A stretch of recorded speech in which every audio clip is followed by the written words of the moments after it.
There are still a lot of questions about what happened to an Oklahoma teenager, Nex Benedict, 2 weeks ago. But here's what we do know. According to family members, the 16-year-old, who identified as non-binary, received straight A's, loved to cook, and was devoted to their Choctaw roots and their cat, Zeus. We also know that Nex deserved the chance to grow up. But tragically, that is not going to happen. Instead, Nex died a day after a fight in a school bathroom at Owasso High School in Owasso, a suburb of Tulsa.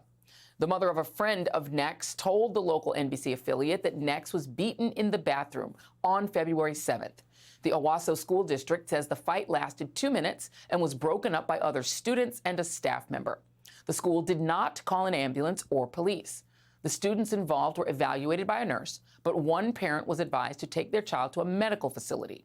Nex was taken to a hospital and sent home, but collapsed the next day and returned to the hospital and was pronounced dead on February 8th.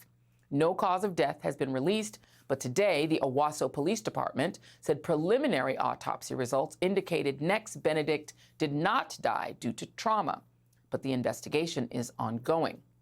Nex's mother told The Independent that Nex was bullied starting in earnest at the beginning of the 2023 school year, not long after Oklahoma's Republican governor, Kevin Stitt, signed a bill banning trans and gender-expansive youth from using bathrooms in line with their gender identity. While it's officially unclear if bullying over gender identity was the cause of Nex's death, what's crystal clear is that lawmakers in Oklahoma have gone above and beyond to make the state dangerously hostile to LGBTQ plus Oklahomans. Its state legislature is considering more than 50 anti-LGBTQ bills this session alone. Joining me now is Kelley Robinson, president of the Human Rights Campaign. And Kelley, good to see you. You know, while we don't have a definitive cause of death in this case, the idea of a fight in a bathroom probably sparks fear in the hearts of most parents of LGBT or non-conforming kids, I assume. Yeah, this is terrifying and horrific. And look, I'm a parent first and foremost. And when you send your kid off to school, you are praying that they come home safe, they come home healthy, and they come home alive. There is a family grieving here because the state and the superintendent and the school did not live up to their responsibility to create a safe environment for that child. Nex's family is grieving in a way that no one should have to right now, and it's not by accident.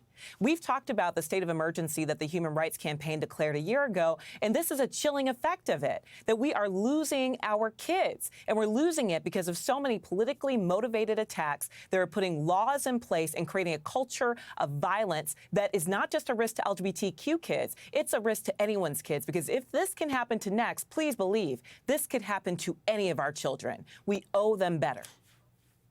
So I want to go through some of the laws that they've done. They've got a "Don't Say Gay" law that's similar to what they have in Florida. They prohibit the use of non-binary gender markers on birth certificates, explicitly define sex to allow discrimination against transgender people. They have no hate crimes law. You could go on and on and on. Is it your contention that that kind of a political climate could contribute to other kids acting out against a child like Nex?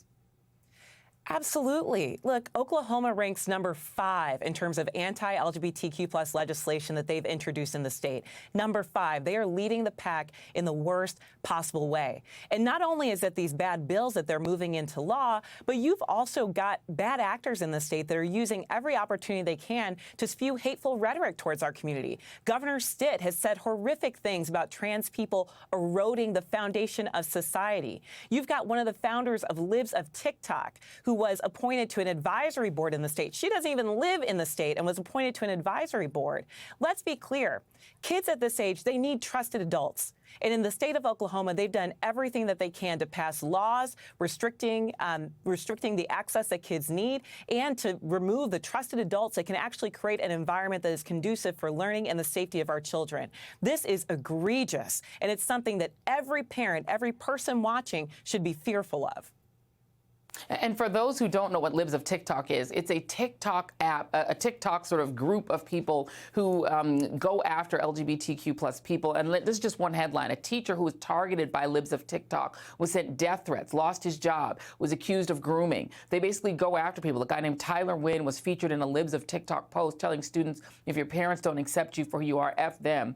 And apparently Nex's mother told The Independent that Nex was actually angry about that post.